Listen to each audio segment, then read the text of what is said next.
하나님, 간밤에도 우리를 지켜주시고 오늘도 우리에게 새로운 하루를 허락하심을 감사드립니다. 주님, 오늘 하루도 우리가 주님께 더 가까이, 한 걸음 더 가까이 가기를 원합니다. 주님을 더 사랑하고 주님의 마음을 더 깨닫고, 비록 땅에 살지만 하늘을 벗하며 살아가는 주의 자녀들이 다 될 수 있도록 인도하여 주시옵소서. 말 한마디, 생각 하나도 항상 십자가 앞에 올려드리고 하나님이 기뻐하시는 거룩한 삶으로 영광을 돌리는 주의 자녀들 다 될 수 있도록 오늘 그 새 힘과 용기를 우리 속에 허락하여 주시옵소서. 주께서 우리가 드리는 기도가 하나도 땅에 떨어지지 아니하도록 하나님의 때 아름답게 응답될 수 있도록 도와주시고, 그저 우리의 소원을 성취하고 문제를 해결하기 위해 하는 기도가 아니라 그것을 넘어 하나님을 더욱 사랑하고 주님께 더 가까이 나아가는 믿음의 기도, 하나님 찾으시는 기도가 되게 하여 주시옵소서. 함께 하시기를 원하오며 존귀하신 예수님의 이름으로 기도드립니다. 아멘. 내가 보니 그룹들 곁에 네 바퀴가 있는데 이 그룹 곁에도 한 바퀴가 있고 저 그룹 곁에도 한 바퀴가 있으며 그 바퀴 모양은 황옥 같으며 그 모양은 넷이 꼭 같은데 마치 바퀴 안에 바퀴가 있는 것 같으며, 그룹들이 나아갈 때에는 사방으로 몸을 돌리지 아니하고 나아가되 몸을 돌리지 아니하고 그 머리 향한 곳으로 나아가며 그 온 몸과 등과 손과 날개와 바퀴 곧 네 그룹의 바퀴의 둘레에 다 눈이 가득하더라. 내가 들으니 그 바퀴들은 도는 것이라 부르며, 그룹들에는 각기 네 면이 있는데 첫째 면은 그룹의 얼굴이요, 둘째 면은 사람의 얼굴이요, 셋째는 사자의 얼굴이요, 넷째는 독수리의 얼굴이더라. 그룹들이 올라가니 그들은 내가 그 발강가에서 보던 생물이라. 그룹들이 나아갈 때에는 바퀴도 그 곁에서 나가고 그룹들이 날개를 들고 땅에서 올라가려 할 때도 바퀴가 그 곁을 떠나지 아니하며, 그들이 서면 이들도 서고 그들이 올라가면 이들도 함께 올라가니 이는 생물의 영이 바퀴 가운데 있음이더라. 여호와의 영광이 성전 문지방을 떠나서 그룹들 위에 머무르니 그룹들이 날개를 들고 내 눈앞에 땅에서 올라가는데 그들이 나갈 때에 바퀴도 그 곁에 함께 하더라. 그들이 여호와의 전으로 들어가는 동문에 머물고 이스라엘 하나님의 영광이 그 위에 덮였더라. 그것은 내가 그 발강가에서 보던 이스라엘 하나님 아래에 있던 생물이라. 그들이 그룹인 줄 내가 아니라 각기 네 얼굴과 네 날개가 있으며 날개 밑에는 사람의 손 형상이 있으니 그 얼굴의 형상은 내가 그 발강가에서 보던 얼굴이며 그 모양과 그 몸도 그러하며 각기 곧게 앞으로 가더라. 아멘. 우리 지난주 금요일 철야 예배 때, 우리 성령 집회 때 한국에서 오신 우리 이광진 목사님 말씀 잘 전해주셨습니다. 우리 성도 중에 한 분께서 우리 이광진 목사님 또 가족과 함께 미국에 오셔서 뉴욕 시내 구경을 며칠 전에 이렇게 시켜주셨는데, 저도 함께 이제 가서 이전에는 못 가봤던 곳 여기 저기 한번 구경을 해볼 수 있는 기회가 있었습니다. 평소 이제 신방 다니고 웬만하면 운전해서 안 들어가고, 왜냐하면 다리 하나만 건너도 정말 운전 분위기가 달라지더라고요. 그래서 평소에는 저긴 가면 안 된다 하던 데인데 이렇게 처음으로 들어가 보게 됐습니다. 그런데 이제 자세한 역사를 이곳 저곳 설명을 들으니까 여기가 이런 데구나, 저기는 저런 데구나, 그런 처음 가보는 곳들에서 참 놀랍고 재미난 얘기들을 많이 들었습니다. 대단한 건물들, 저 커다란 다리들이 100년도 더 됐다니까 참 신기했습니다. 그러면서 저도 모르게 무슨 말을 했냐면, 야, 우리나라가 소달구지 타고 다닐 때 이 사람들은 지하철을 왔구나. 우리가 초가집에 살 때 이 사람들은 강 밑으로 터널을 뚫었구나. 우리가 당파 싸움할 때 이 사람들은 전기를 썼구나. 그런 생각을 이렇게 해보게 됐어요. 같은 시대를 사는데 어떤 이들은 엄청난 문명을 이루었고, 우리는 아직 그 혜택을 못 보고 어둠 가운데 살았구나, 그런 생각을 해봤습니다. 저도 역사를 굉장히 좋아합니다. 하나님이 저를 신학교 오라고 가라고 콜링하시기 전까지만 해도 저는 나는 이제 역사학도가 돼야 되겠다, 그런 생각을 하면서 늘 설레는 마음으로 살았었는데 우리에게도 기회는 있었거든요. 19세기에 외국의 문물을 받아들이고 얼마든지 발전할 수 있는 기회가 우리 민족에게도 있었습니다. 근데 우리는 그때 세계가 급변하고 세계가 아주 중요한 시기에 있을 때 우리는 오히려 반대로 문을 굳게 걸어 잠그고 중국의 눈치만 보고 살았죠. 그러나 같은 시기에 우리가 외놈이라고 무시하던 일본은 나라의 문을 활짝 열고 서구 문물을 받아들여서 우리가 참 인정하기 싫지만 아시아의 최강의 국가가 되었었습니다. 저는 지금 일본을 찬양하고 우리나라가 못났다 이런 얘기를 하고 싶은 게 아니라 시대가 어떻게 흘러가는지 알고 그 흐름이 주는 기회를 잘 잡고 못 잡느냐의 결국이 얼마나 다른가를 잠시 설교 앞에 얘기하고 싶은 것입니다. 오늘 성경의 에스겔은 하나님이 유다 가운데 행하시는 일을 보고 있었습니다. 다른 이들은 보지 못하는 하나님이 보여주시는 영적인 실상을 에스겔은 보고 있었어요. 왜 그러한 실상을 에스겔에게 하나님은 보여주고 계실까요? 이제 곧 일어날 일들이 왜 일어나는 것인지 사람들이 깨달아 알게 하려고 그렇게 하시는 것입니다. 오늘 본문의 에스겔은 예루살렘 성전에서 일어나는 일을 실상을 아주 자세하게 중계방송하듯이 우리에게 들려주고 있습니다. 실은 오늘 본문은 좀 낯설면서도 좀 신비한 장면을 기록하고 있어요. 9절부터 17절까지는 그룹들에 대해서 얘기하는데 여러분 그룹이라는 것에 대해서 어떻게 생각하십니까? 오늘 그룹의 얼굴을 보니 뭐 하나는 사자고 뭐 하나는 뭐고 이런 이상한 형상을 한 것 같잖아요. 그룹은 천사와 같은 것 같지만 좀 다른 존재들입니다. 성경에서 천사들은 하나님의 뜻을 사람에게 전달하거나 또 이 역사 속에서 성취하는 이루는 일꾼이나 전령과 같은 역할을 하는 게 그룹이에요. 천사예요.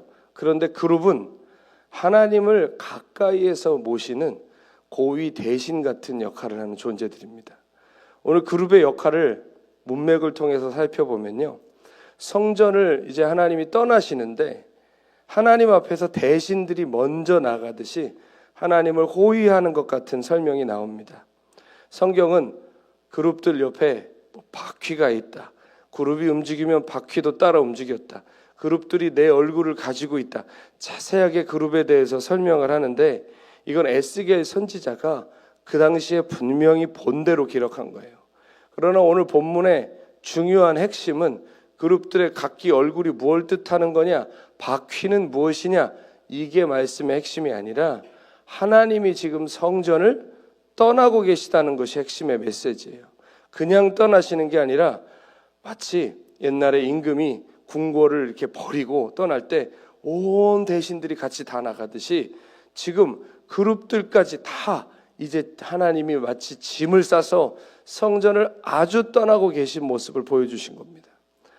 구약성경 아모스서에 보면요, 여호와께서는 자기의 비밀을 그 종 선지자들에게 보이지 아니하시고는 결코 행하심이 없으리라 말씀하셨어요. 하나님이 당신의 뜻을 행하시기 전에 반드시 그걸 누구에게 먼저 가르쳐 주신다고요? 하나님의 종 선지자들에게 가르쳐 주신답니다. 그것이 축복이든 저주든 회복이든 징계든 하나님 반드시 먼저 당신의 종들에게 알려주신다는 거예요. 지금 하나님께서 에스겔에게 성전을 지금 떠나시는 모습을 자세하게 보여주고 계십니다. 자, 그럼 이게 앞으로 무슨 일이 일어날 것이라는 말씀일까요? 이제 성전이 무너질 거란 얘기입니다. 하나님이 성전을 떠나신다는 건 성전의 역할이 끝났다는 얘기입니다. 어제 말씀드렸어요. 에스겔 선지자는 바벨론의 2차 침공 때 포로로 잡혀서 지금 바벨론의 그발 강가에 유대인 포로 정착촌에 던져져 있는 상태였습니다. 유대는 아직 망하지는 않았어요. 그런데 거의 망한 겁니다. 2번이나 포로로 수많은 사람들이 끌려왔고 왕도 폐위되고 바벨론이 앉혀놓은 허수아비 같은 왕이 다스리고 있었어요. 그러나 아직 아주 망한 건 아니에요. 성전도 아직 무너지지 않은 상태였습니다. 그런 상황에서 바벨론 그발강가에 있는 에스겔에게 이 환상을 보여주신 거예요. 이제 곧 성전이 무너질 것이다. 그 말은 곧 뭡니까? 유다가 곧 망한다는 얘기입니다. 자, 하나님은 지금 이 생생한 장면을, 실상을 에스겔에게 보여주고 계신 것이었어요. 사람들은 성전이 있기 때문에 유다는 절대로 망하지 않는다, 그런 망상에 빠져 있었죠. 그러나 하나님은 성전을 버리고 떠나시는 장면을 에스겔에게 보여주심으로 실상이 어떤지를 알려주신 거예요. 사람들은 자기가 보고 싶은 것만 보고 믿고 싶은 것만 믿죠. 그러나 하나님은 실상은 이렇다. 내가 성전을 버렸다. 이제 성전은 무너질 것이고 유다는 망할 것이다 라는 것을 보여주고 계신 것입니다. 훗날 유다가 아주 망했을 때 수많은 사람들이, 유대인들이 스스로 물어볼 거 아닙니까? 우리는 왜 망한 거냐? 성전은 왜 무너진 것이냐? 하나님이 우리를 버린 것이냐? 서로 물어볼 그때에 오늘 에스겔이 본 이 환상이 분명하게 대답을 해주겠죠. 하나님이 성전을 버리셨다. 하나님이 유다를 떠나셨다. 사랑하는 여러분, 우리도 에스겔처럼 하나님이 이 시대 가운데, 이 시대 교회 가운데 행하시는 일들을 볼 줄 아는 눈을 가져야 됩니다. 아까 초반에 예화로 드렸죠. 시대가 급변하고 무엇을 선택하느냐에 따라서 나라의 미래가 결정이 되는 그때에 우리 민족이 아쉽게도 나라의 문을 열어야 될 때 나라의 문을 걸어 잠궜어요. 그래서 시대를 이끄는 나라가 아니라 시대의 이끌림을 당하는 역사를 살아도 봤었어요. 여러분, 영적인 역사도 마찬가지입니다. 하나님이 지금 이 시대 가운데 하는 일들을 볼 줄을 모르면, 우리 개인 신앙에 그저 함몰돼 버리면 우리의 교회도 이 시대도 어둠에 끌려갈 수밖에 없습니다. 여러분, 우리가 하나님이 지금 우리가 살아가고 있는 이 시대 가운데, 이 미국 동부 가운데, 뉴저지와 뉴욕 가운데 하시는 일들을 볼 수 있는 눈이 열리기를 축원합니다. 그래야만 우리 교회가 살고, 교회가 살아 성도의 신앙이 살고, 그래야 이 땅에 소망이 있는 줄로 믿습니다. 여러분, 일제시대 때요, 일본의 야욕이 점점 커지면서 나중에는 미국이랑 태평양 전쟁을 벌이죠. 그때 참 우리 한국 교회도 부끄러운 역사가 있었어요. 수많은 교회들이 신사참배를 하다 못해 나중에는요, 교단끼리 돈을 모았습니다. 감리교는 감리교, 장로교는 장로교, 교단별로 헌금을 모아서 전투기까지 사다가 일본에 바쳤어요. 그리고 뭐라고 했냐면, 이 비행기는 감리호라고 해주십시오, 장로호라고 해주십시오. 그렇게 일본에 비행기까지 갖다 바치면서 태평양 전쟁에 협조하는, 그러한 일제에 협조하는 부끄러운 역사도 있었어요. 그러나 어느 교회는, 작은 교회였지만 신사참배에 거절하고 순교의 각오로 신앙을 지킨 교회들도 있었습니다. 많은 교회들이 일제에 야합했고, 일제에 저항하는 교회는 조롱과 핍박을 받았어요. 그러나 역사가 무엇을 말해줍니까? 누가 옳았다고 얘기합니까? 다수가 따라가는 것이 오른쪽이고, 다수의 논리에 줄을 서는 것이, 이것이 사는 길이라고 당시 여겼지만 그것은 곧 부끄러움의 길이 되어버렸습니다. 역사가 그걸 증명해 줬단 말이에요. 여러분, 우리의 신앙이 결국 자기 개인 신앙 지키고 자기 목숨 보존하는 것을 못 넘어서면 우리도 이 시대 정신에 잡아먹히고 맙니다. 하나님께서 지금 뭘 원하시는가? 우리의 교회 가운데 무슨 일을 행하시는가? 하나님이 지금 어디로 가고 계신가? 거기에 우리의 눈을 들어 집중하고 따라갈 때 시대를 이기는 성도, 역사를 비추는 교회가 될 줄로 믿습니다. 저도 목회를 하면서 하나님이 지금 이 시대 가운데 뭐를 하고 계신가? 여기에 모든 촉각을 곤두세우고 있습니다.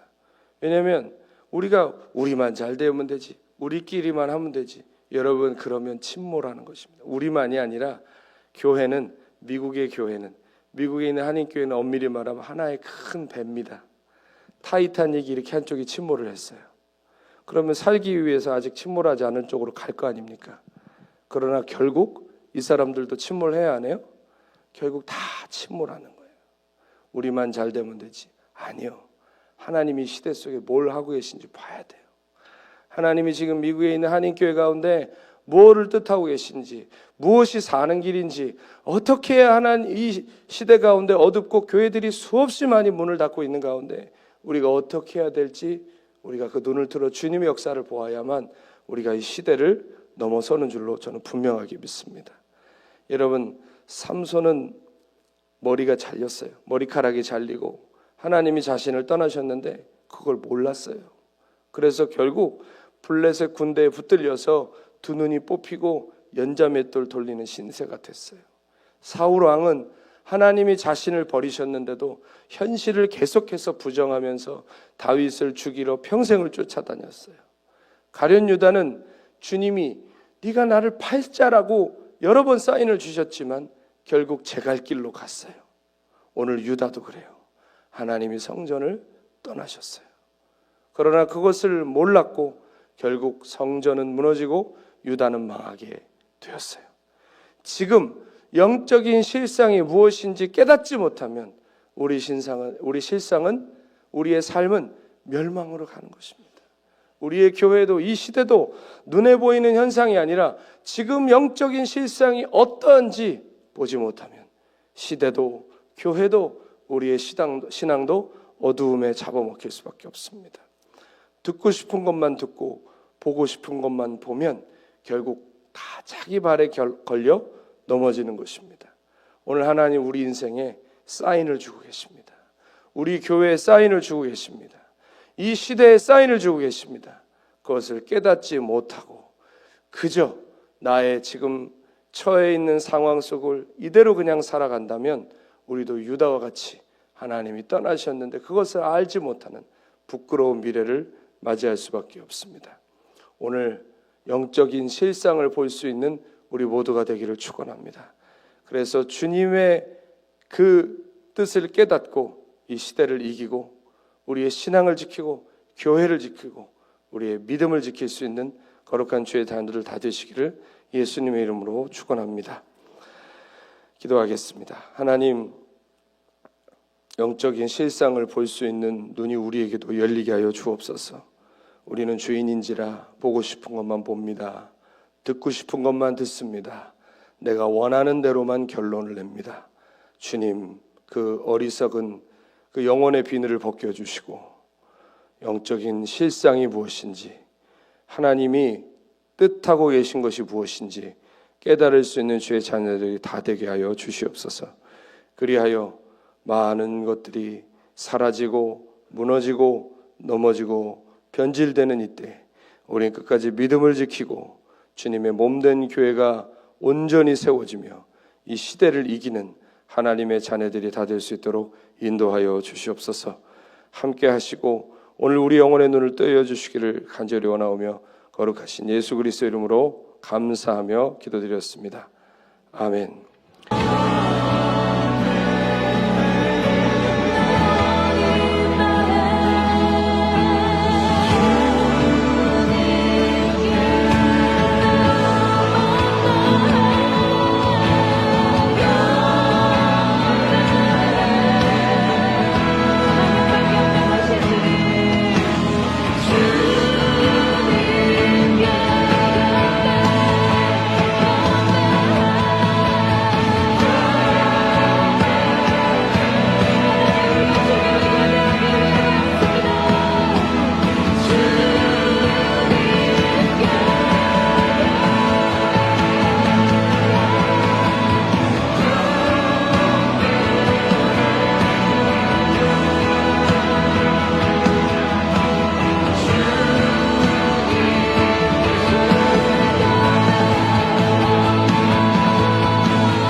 주의 보